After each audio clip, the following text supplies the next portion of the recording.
Hello! In this video I will show you how to set up VPN on Honor 300 Pro.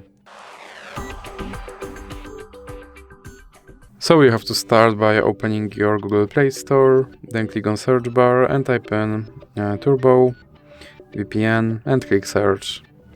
Then you have to select this application and click install. And now click open and then click agree and continue.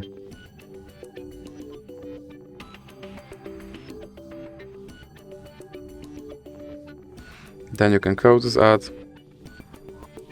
and click allow. Now click consent and then click on this button to start your VPN and click OK. And now you can close this ad, and as you can see I'm connected to VPN in Canada. So that's it for this video. If you liked it, please remember to leave like and subscribe.